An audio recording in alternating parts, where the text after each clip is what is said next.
Yesu ashimwe, ndabasuhuje, ndabaramukije mwese mu izina rya Yesu, amahoro y'Imana nabane namwe. Ndi Odette Kandama, nari ngarutse ngo tuganire ku magambo y'Imana. Hariho icyigisho twatangiye hashize iminsi kivuga ngo Imana idakwirwa mu ijuru ntikwirwe mu isi, ngo ibasha gutura mu mutima w'umuntu wihanye. Rero twavuze ku ndirimbo ya 330 n'esheshatu, tuvugamo imirimo uwo muririmbyi yasabaga umwuka wera ko yakora muri we. Uyu munsi rero twari tuje twavuze umurimo umuririmbyi yarimbaga ngo umwuka wera ndondora, mena, mbumba, nyuzura, nkoresha. Twavuze ku murimo wo kurondora, tuvuga ko Imana ibasha kukurondora, tuvuga ko Yesu abasha kukurondora, nyine umwuka wera nawo abasha kurondora.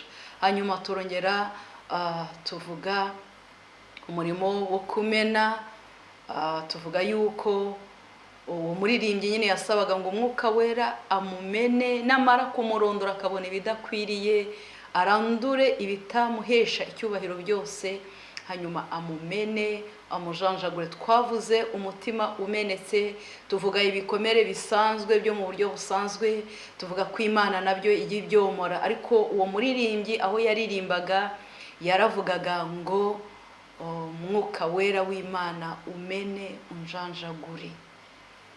Twavuze ko umutima umenetse, uwo mutima nyine niwo uturwamo n'Imana, niwo Imana itazasuzugura. Hanyuma tuvuga ku murimo w'umwuka wera wo kubumba. Tuvuga ukuntu turi ibibumbano by'Imana, tuvuga ko tumeze nk'ibumba mu ntoki z'umubumbyi,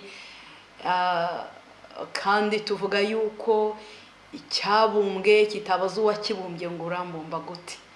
Twarangije icyo gice tushimira Imana uburyo yatubumbye, kandi twinginga abantu Imana yaremye ngo banyurwe n'uko Imana yabaremye, kuko turi ibiremwa bitangaje Imana yaremye mu ishusho yayo. Hanyuma twavuze ku murimo rero ukuzura, umwuka wera iyo akuzuye, twavuze ukuzura nk'imigezi, mwuka wera akakuzura agasendera muri wowe, ko iyo umuntu yuzuye umwuka wera amusuye akamwuzura, ntagere mu bugombambari gusa, ntagere mu mavi gusa, ntagere mu rukenyerero gusa, ahubwo akaba umwuka wera umwuzuye utemba nk'imigezi. Uwo nguwo niwo ubasha kuba amahoro, niwo ubasha kugubwa neza. Uw'imigezi y'amazi y'ubugingo yatembye iva mu nda ye ni uwo nguwo uzuye umwuka wera agatemba akamera nk'imigezi. Twavuze ibyiza byo kuba umuntu yuzuye, tuvuga yuko umuntu wuzuye nta gishobora kumuvangira, kuko aba yuzuye ntaho washyira ibikuvangira. Kandi tuvuga yuko iyo ikintu cyuzuye kikaba kinapfundikiye, naho ibinyeganyeza bihari, ariko ikintu cyuzuye ntabwo uko kunyeganyeza kugira icyo kugitwara. Rero twifuje kuzura tugasendera nk'umugezi, tukuzura umwuka wera utemba muri twebwe nk'imigezi, ko umeze uko nguko niwe utavangirwa. Iyo tumaze kuzura, hanyuma tukagerekaho no kwirinda, ibitunyeganyeza ntibizabura tukiri mu isi, ariko ntacyo bizadutwara, uko tuzaba twuzuye kandi ukuboko kwiza kw'Imana kudutwikiriye. Imana ibahe umugisha. Uyu munsi rero tuje kuvuga ku murimo mwiza umwuka wera abasha gukora mu buzima bwawe, nanone umurimo wo kugira ngo umwuka wera agukoreshe. Mwuka wera w'Imana, manukira ubu. Mwuka wera w'Imana, manukira ubu. Mena, mbumba,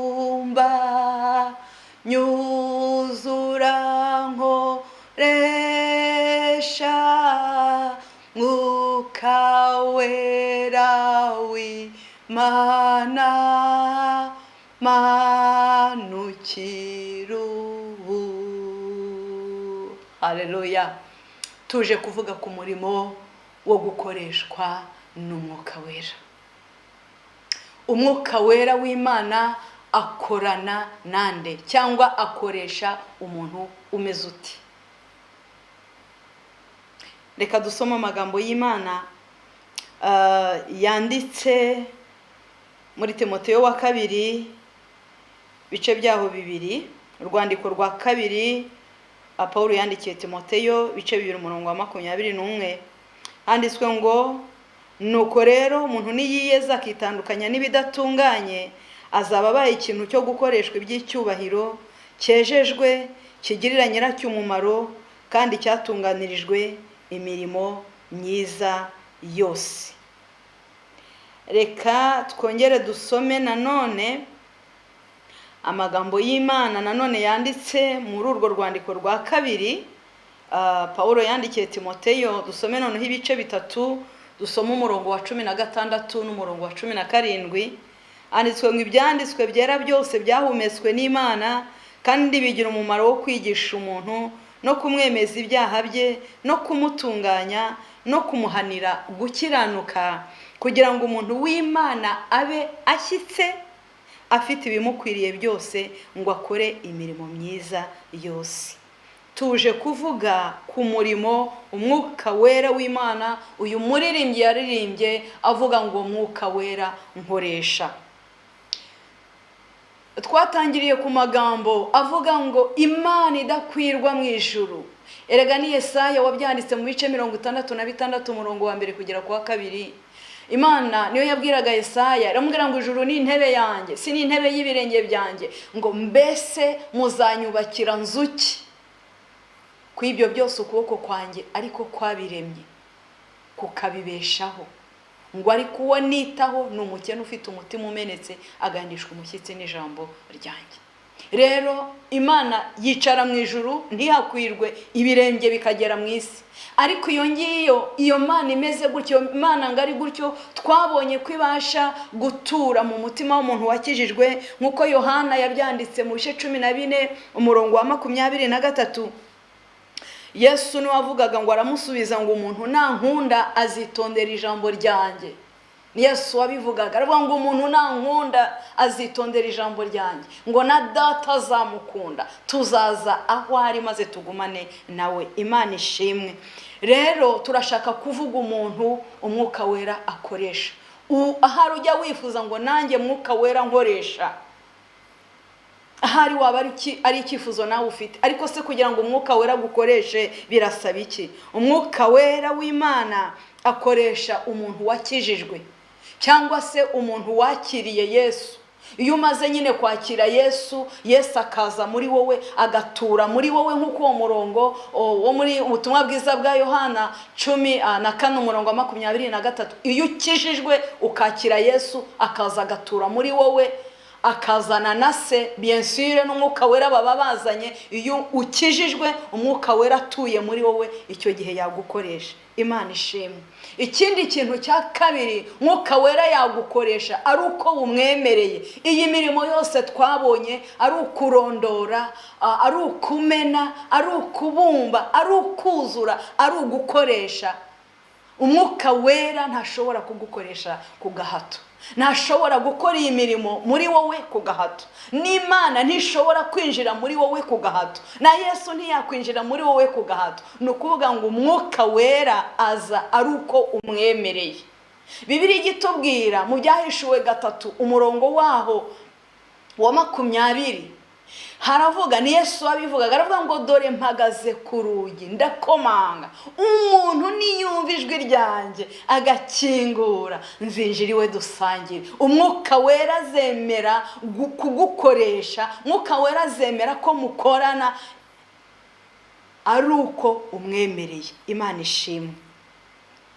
Icya gatatu turimo turihuta, umwuka wera akorana n'umuntu wejejwe.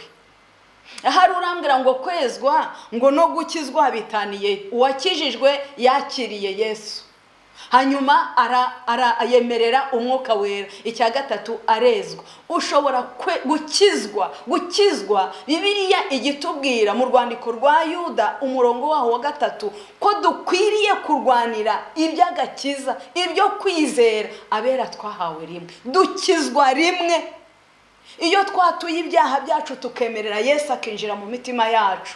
dukizwa rimwe, ariko twezwa buri munsi, twezwa buri munota. ko umuntu agize ikimwanduza, ko umuntu agize icyapfa n'undi, uko umuntu agize ibimwanduza atabitekereje bikamugwirira, twezwa buri munsi. uwejejwe rero uwo nguwo nawe umwuka wera abasha kumukoresha. uwakijijwe wemereye umwuka wera nyine, hanyuma n'uwejejwe abasha gukoreshwa n'umwuka wera. umwuka wera abasha kwemera gukorana n'umuntu cyangwa gukorana. umwuka wera nta gukoresha gusa, ahubwo ibyiza aragukoresha akanakorana nawe, nibyo byiza. iyo wejejwe rero umwuka wera aragukoresha, umwuka wera agakorana nawe. niyo wa murongo twasomye wo mu rwandiko rwa 2 Paulo yandikiye Timoteyo 2:21 havuga ngo umuntu niyiyeza akitandukanya n'ibidatunganye ngo azaba abaye igikoresho cyejejwe, gikoreshwa iby'icyubahiro, haleluya, kigirira nyiracyo umumaro kandi cyatunganijwe imirimo myiza yose. Imana ishimwe, haleluya. iyo umuntu yitandukanije n'ibibi, yitandukanije n'ibidatunganye, haraho Bibiliya yambwiye ngo uwo nguwo ahubwo ngo azaba nk'akanwa k'Uwiteka. nuzagira umwete wo gukura ibishimwa mu bigawa akitandukanya n'ibidatunganye, ngo uwo nguwo azaba nk'akanwa k'Uwiteka. Pawulo rero hano yandikira Timoteyo aramubwira ngo iyo umuntu yiyejeje akitandukanya n'ibyaha, akitandukanya n'ibibi, ngo uwo nguwo aba igikoresho kizima, vase d'honneur, haleluya, kizima cyejejwe kigakoreshwa iby'icyubahiro, kikagirira nyiracyo umumaro kandi gitunganirijwe imirimo yose myiza ibaho atari imike yose. Inshuti yanjye, biragusaba kwezwa. wogejwe n'amaraso ya Yesu, waratunganijwe, witandukanije n'ibidatunganye.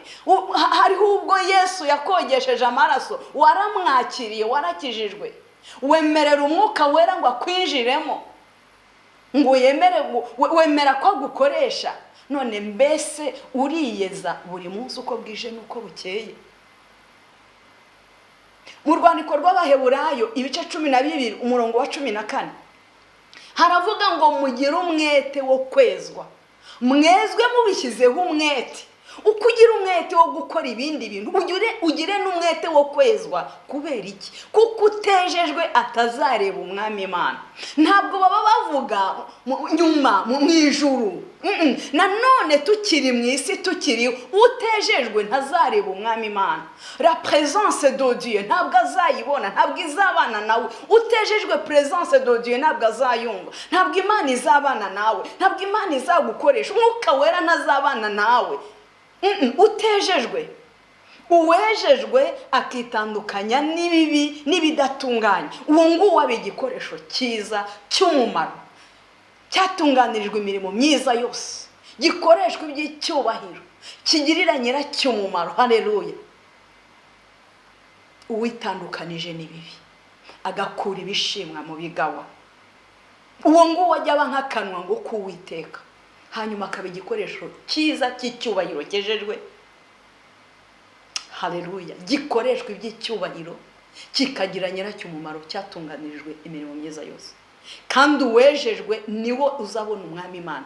uwejejwe ni umwuka wera azakoresha. uwejejwe ni ubana na Yesu. uwejejwe ni ubasha kumva ijwi ry'Imana. uwejejwe ni wumva amahoro yo mu mutima, ni ubasha kumenya ibitunganye n'ibikwiriye nuko akwiriye kugenda, kuko uwo nguwo umwuka wera abana nawe kandi agakorana nawe ku manywa na nijoro. Imana ishimwe. urashaka ko umwuka wera agukoresha? niba utarakira Yesu, akira Yesu mu bugingo bwawe. niba kandi warakiriye Yesu, emerera rero umwuka wera, kuko ntabwo yaza ku gahato. ikindi niba warakiriye Yesu nanone ongeraho kwiyeza, wiyeze ku gato no ku kanini. Ibitwanduza turi mu isi ni byinshi cyane ni wabirondora. Ubasha kuba uri kugenda mu muhanda imodoka ikagutera ibitaka, ubasha kuba uri kugenda ikagutarukirizaho ibiziba n'ibyondo, ubasha kuba uri kugenda ukagwirirwa n'ibyo utateguye bikakugwirira. Umwana w'Imana wihanye ntabwo ajya agambirira ibyaha ariko bishobora kumugwirira. Ndaguhendahenda ngo ugire umwete wo kwezwa, ugira umwete wo kwitunganya. Utejejwe ntabwo umwuka wera mukoresha, utejejwe ntabwo azareba umwami Imana. Kandi akiri no mu isi Imana ntabwo izamukoresha ibyo butwara, Imana ntabwo izamuganiriza. Utejejwe ibyaha bijya bituma Imana iduhunga, ibyaha bijya bituma Imana itwima amaso. Ariko ni wiyeze ukitandukanya n'ikibi n'ibidatunganye, mwuka wera azaza, azakorana nawe kandi azagukoresha. Imana ishimwe. Ndakwifuriza kwezwa ndetse ndakwifuriza kubigiramo umwete kugira ngo ube igikoresho cyiza cyejejwe. Ndakwifuriza kwitandukanya n'ibibi n'imirimo y'umwijima n'ibisa nabyo, ibyaha n'ibicumuro, witandukanya nabyo, ube igikoresho kizima cyejejwe gikoreshwa iby'icyubahiro. Imana izagukoresha iby'icyubahiro, Imana izagukoresha iby'ubutwari niwitandukanya n'ibidatunganye, kuko uzaba ubaye igikoresho gifitiye nyiracyo umumaro, gifitiye iso umumaro, gifitiye data wa twese umumaro, kandi cyatunganirijwe imirimo myiza yose, nta n'umwe ubuze. Imana idufashe. Navugaga umurimo wo kwezwa, uwejejwe. Imana ishimwe. Tubonye ibintu bitatu, ndashaka kubabwira ukuntu twezwa, nyuma y'uko nza kubabwira icya kane dukwiriye gukora kugira ngo umwuka wera yemere gukorana natwe. Nari mvuze ngo umwuka wera akorana n'uwakijijwe wakiriye Yesu mu bugingo bwe. Umwuka wera agakorana kandi agakoresha umwemereye, umuhaye uburenganzira. Arahagaze na n'uyu munsi ku rugi, niwumva ijwi akomanga ukingure, arinjira, mukorane, musangire, agukoresha. Haleluya. Umurimo wa gatatu twari tuvuze umurimo wo kwezwa, kwezwa ku gato no ku kanini, ukabigiramo umwete kugira ngo umwuka wera ajya kuganiriza, umwuka wera gukoresha, ubone umwami Imana, wumve, usante la présence de Dieu. Haleluya. Ukwiriye kwezwa. Twezwa gute rero? Kwezwa ni iki cyangwa kwezwa ni gute? Ni iki kitweza? Twezwa n'ibintu bibiri. Icya mbere, twezwa n'ijambo kandi tukezwa n'amaraso ya Yesu. Bibiliya iratubwira mu butumwa bwiza uko bwanditswe na Yohana ibice 12 umurongo wa 17, ni Yesu wasabiraga abigishwa be, natwe twese tuzakurikiraho. Arasaba aravuga ngo data ubereshe ukuri, ijambo ryawe ni ryo kuri. Haleluya. Ijambo, twezwa n'ijambo, ijambo ry'Imana. Ijambo ry'Imana mu yandi magambo ni ryo Yesu. Yesu niwe jambo. Nusoma muri Yohana, ubutumwa bwa Yohana igice cya 1 umurongo wa mbere, mbere na mbere hariho jambo, jambo yahoranye n'Imana kandi ijambo yari Imana, mu biriho byose nta na kimwe kitaremwe nawe. Uwo jambo ari we Yesu, ari ryo jambo ry'Imana, ni utweza, ni ryo ritweza. Twezwa n'ijambo. Data ubereshe ukuri, ijambo ryawe ni ryo kuri. Haleluya. Imana ishimwe. Twezwa n'ijambo ry'Imana. Kurisoma, ugira umwete wo gusoma ijambo ry'Imana, ugira umwete wo kuryumva. Haleluya. Ugira umwete wo kuritekerezaho. Ariko ikiruta byose, ugira umwete wo kurishyira mu bikorwa, cyangwa wo kuryumvira, wo gushyira mu bikorwa icyo rigutegetse. Imana ishimwe. Ijambo ry'Imana. Birashoboka ntushobora kwiriza umunsi wose usoma ijambo ry'Imana. Ntibyakunda ko wiriza umunsi wose usoma Bibiliya, uko turi mu isi dukwiye no gukora kugira ngo tubeho. Ariko ubasha kumara umunsi wose cyangwa igihe kinini cyane uri gutekereza ku ijambo ry'Imana, nicyo bita meditation. Ushobora kutamara umunsi wose urisoma, ariko ubasha kumara umunsi wose uritekerezaho, la meditation. Imana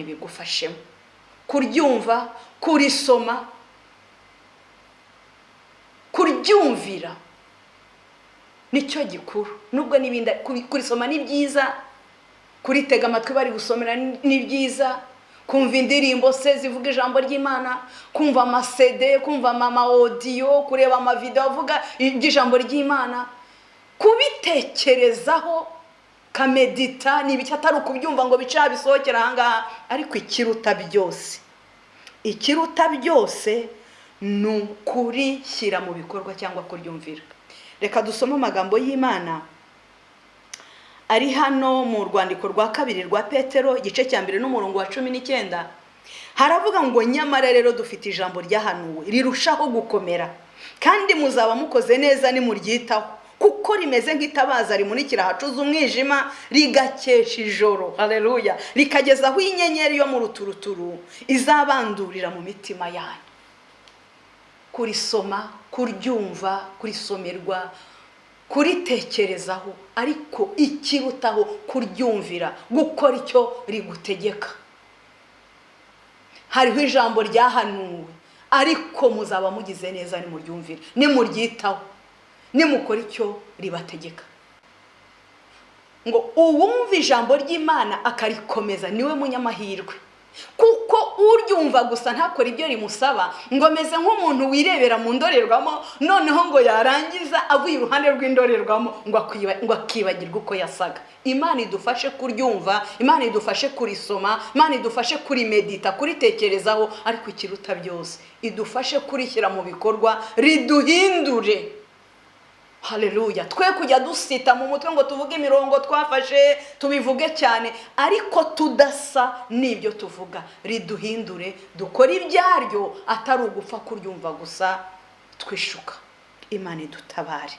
Twari turimo tuvuga ko twezwa n'ijambo ry'Imana. Hariho umurongo rero twasomye wa wundi wo mu rwandiko rwa kabiri Paulo yandikiye Timoteyo, tuhasubire wenda mu bice 3 umurongo wa 16 kugera ku wa 17. Ijambo ry'Imana, ibyanditswe byera, byahumetswe, byose byahumetswe n'Imana, ngo bigira umumaro. Icyambere wo kutwigisha, icya kabiri wo kwemeza umuntu ibyaha bye, icya gatatu no kumutunganya, icya kane no kumuhanira gukiranuka.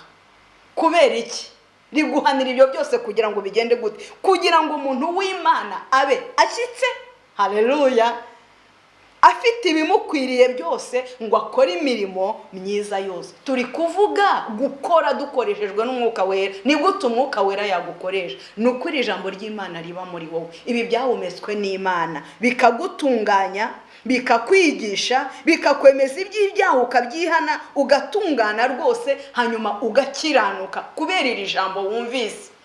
Maze muri icyo gihe nibwo uzaba utunganye, ushyitse rwose, ufite ibigukwiriye kugira ngo ubashe gukora imirimo myiza yose. Ni ukuvuga udafite iri jambo muri wowe ngo ukore ibyo rigusaba, nta nubwo uba ufite nyine ibigukwiriye, ntabyo uba ufite, nta nubwo uba ushobora gukora imirimo myiza yose.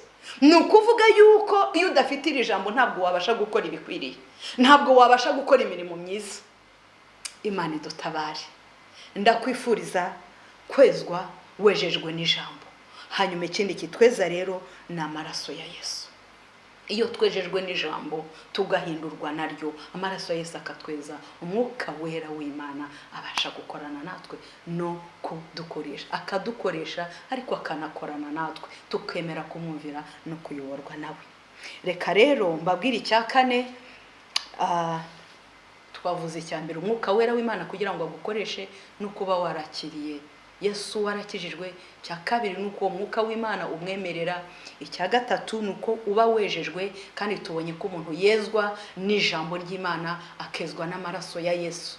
Hanyuma icya kane, ibintu by'Imana bijya gusa, urumva ko biri buse bigenda bigaruka, ariko icyo nagira ngo nkubwire nuko ikindi cya kane kugira ngo Umwuka Wera akorane nawe gisana cya kindi cya mbere. Umuntu Umwuka Wera w'Imana akoresha nyine ni umuntu wakurikiye Yesu, kirasana cya kindi cya mbere. Ariko munyihanganire mbisubiremo. Umva Yesu uko yabivuze mu butumwa bwiza uko bwanditswe na Yohana mu bice 12 umurongo waho wa 26. Yesu yaravuze ngo umuntu nankorera ankurikire.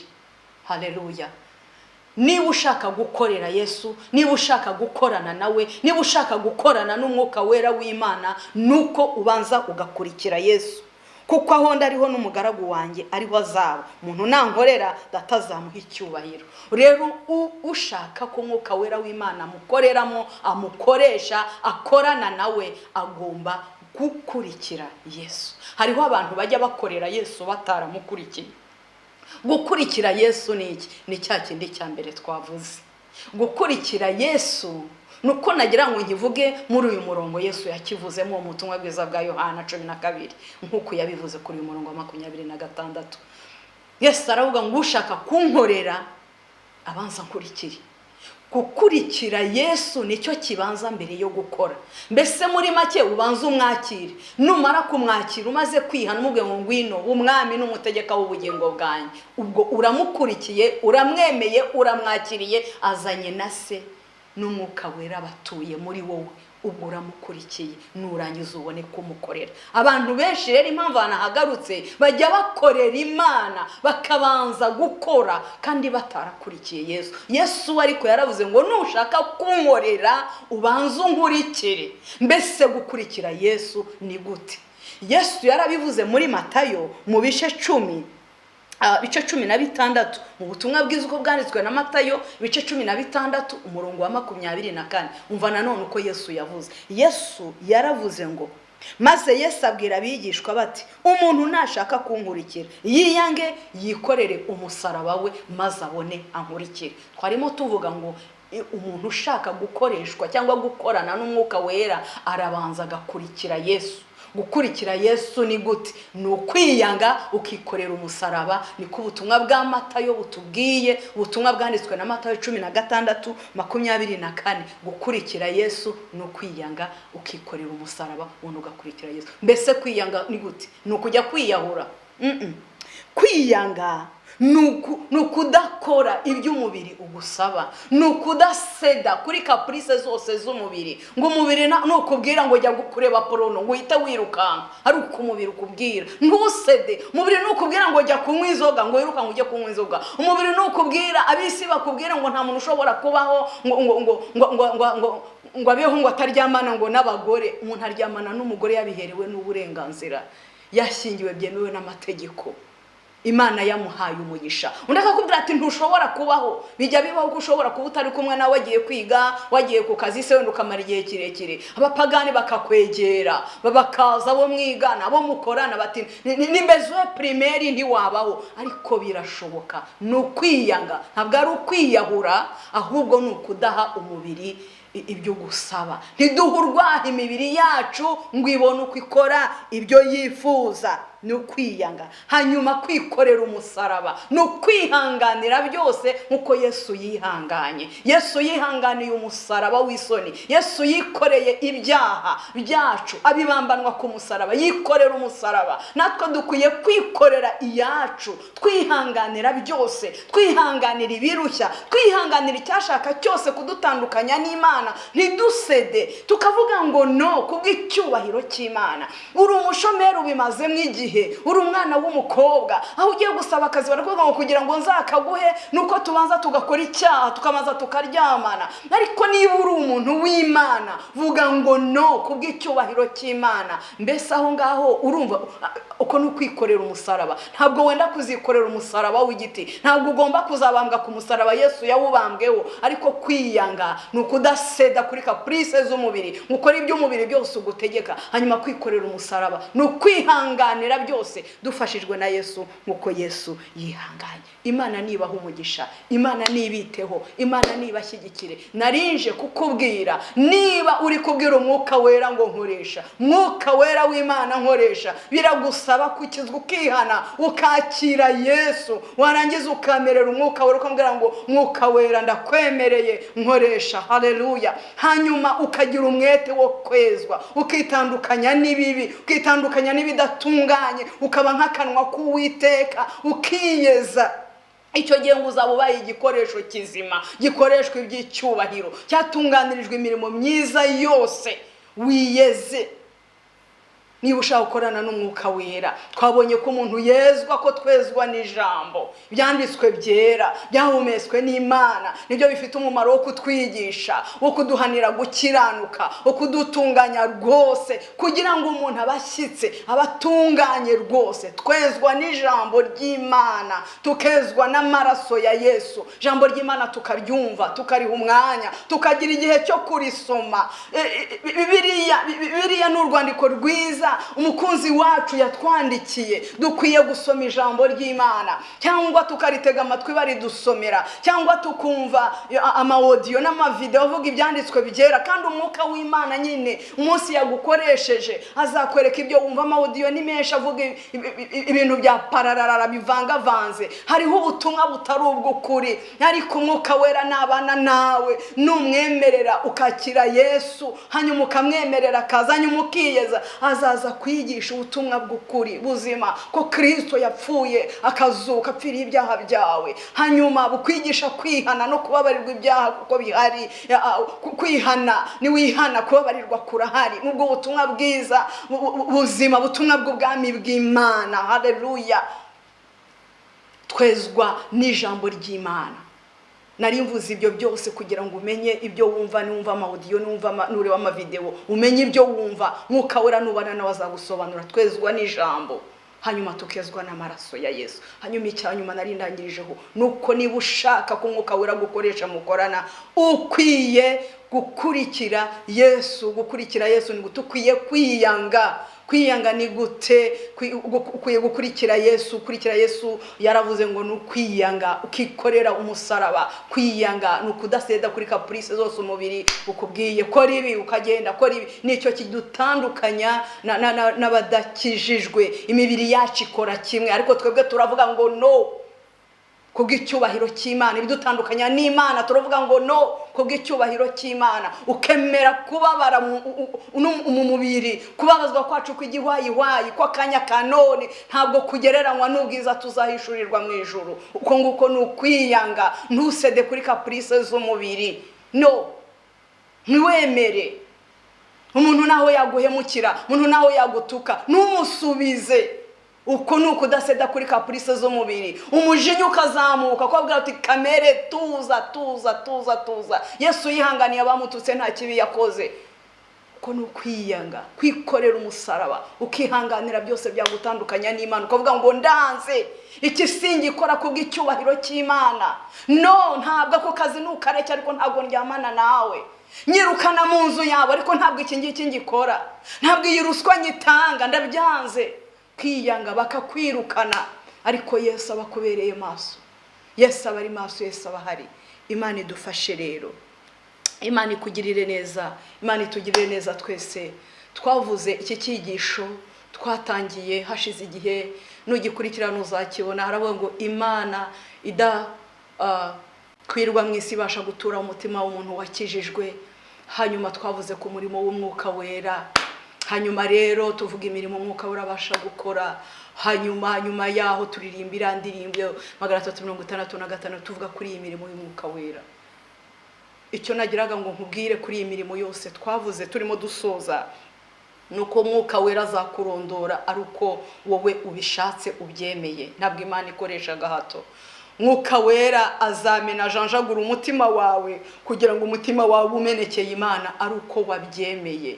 Mwuka wera azakubumba ari uko wabisabye. Mwuka wera azakuzura ari uko wabisabye. Mwuka wera azagukoresha ari uko ubimusabye. Hanyuma unagerageze wegere Yesu. Yesu umwakire, Yesu umwemerere. Nurangiza uharanire kwezwa ku manywa na nijoro. Uzezwa n'ijambo ry'Imana, ujye uryumva, ujye urisoma, ujye urimedita, uritekerezo ku manywa na nijoro. Kiruta byose bishyire mu bikorwa. Kinuzezwa n'amaraso ya Yesu.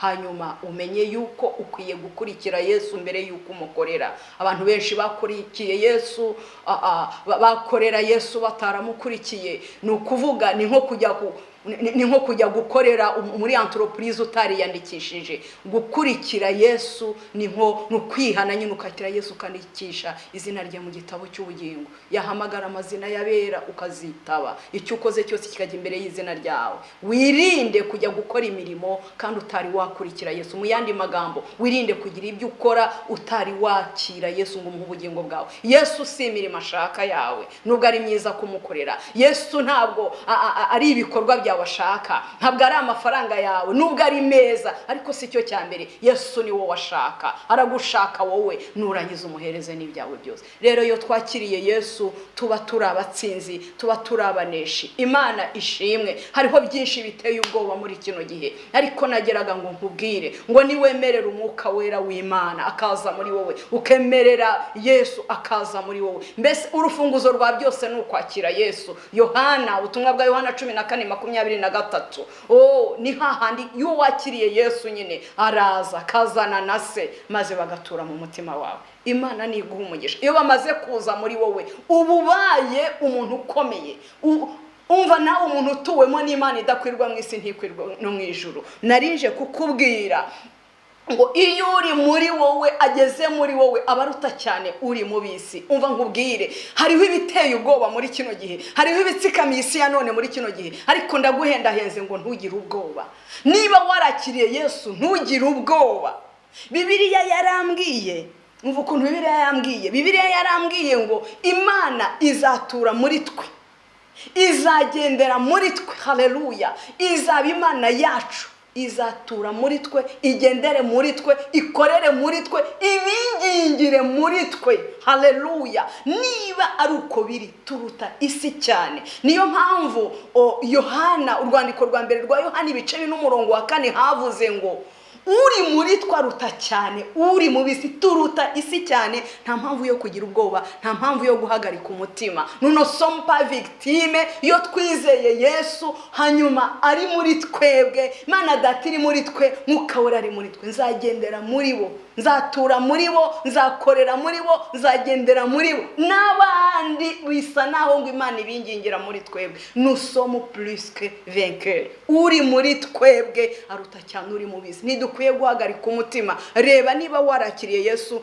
reba niba ubugingo bwawe buri ambone communion na Kristo. Niba warakiriye Yesu akaba yarazanye na data, urahiriwe. Niba waramwakiriye ari muri wowe, data ari muri wowe, Mwuka Wera ari muri wowe. Imana igendera muri wowe, Imana ikorera muri wowe, Imana ituye muri wowe. Uri umwana wayo, nayo ni so, nayo ni data. Ubwo rero uri muri twaruta cyane, uri mu bisi. Nous ne sommes pas victimes, nous sommes plus que vainqueurs. Imana nishimwe. Reka rero dusenga Imana. Mwuka Wera ndamukwifurije ngo akuzure kandi akorane nawe. Umwemerere rero, umwemerere rwose, umwemerere wakire Yesu, umwemerere yinjire muri wowe, umwemerere uhore wiyeza, uhore witunganya, kandi umwemerere kugira ngo wakire Yesu. Ibyo nibiba gutyo muri wowe ugakurikira Yesu, ukaba waramukorera, waranamukurikiye, Mwuka Wera ntazabura gukorana nawe. Imana iguha umugisha. Reka dusenge. Mana nyiribihe, turagushimiye yuko waduhaye Yesu, tumaze kumwakira. Haleluya. Twabaye abami n'abatware, twabaye ibikomangoma kuko twakiriye Yesu tukamuha ubugingo bwacu ngo adutegeke. Turagushimiye yuko tumaze kumwakira Yesu yazanye na data, azana n'Umwuka Wera batura muri twe. Kubw'ibyo Imana idakwirwa mu ijuru ntikwirwe no mu isi ibasha kuba muri twebwe iyo dukijijwe. Mu mutima umenetse ushenjaguwe, ntago uwo nguwo ngo uzawusuzugura.